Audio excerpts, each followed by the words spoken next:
Hi, I'm going to show you a little apple trick today. Let me sit this down here and I'll show you what I'm going to do right fast.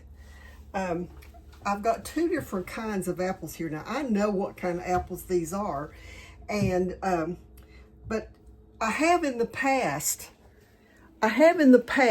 had apples that, came off of a tree out in the woods, or, somebody had a tree on their property and they gave me a bunch of apples and they didn't know what kind of apple tree it was. And so I want to show you a trick that I use that will help you to know what can you do with that apple.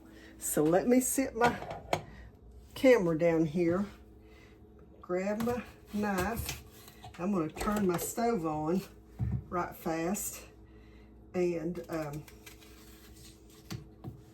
I know these two different apples are they're for use of they're two different kinds of apples, so they both can't be used for the same thing is what I'm getting at.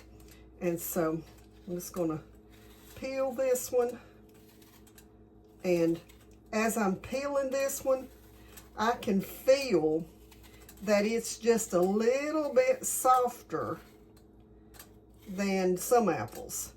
So that's one clue. So anyway, I've got my stove on, that one ready. Let me get this one ready right fast. And some apples you can use for pie apples, or for to fry. You can use some apples are better for applesauce. And of course, flavor has something to do with it too, but the texture has a whole lot to do with it.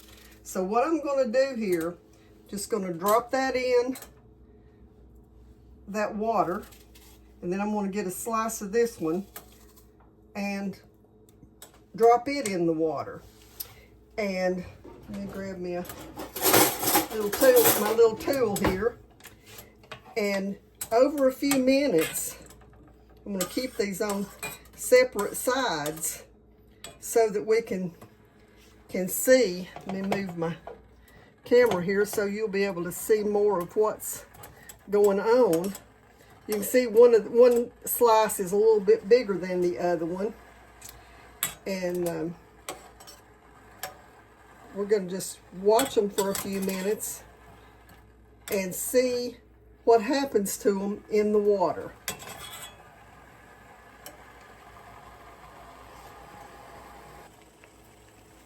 Okay, so they're still cooking.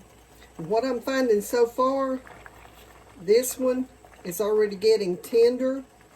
This little one barely is getting tender. But I'm going to let them cook a minute or two longer. Now let me show you something. You see here I'm mashing that one, but it held its shape. But whenever let me pull that out where you can see it. When I mashed that one, it mashed completely off. So you can see there's a big difference in the texture, the firmness of them. Now let's try to cut it. Let's try this one first. Okay, that one's still kind of hard.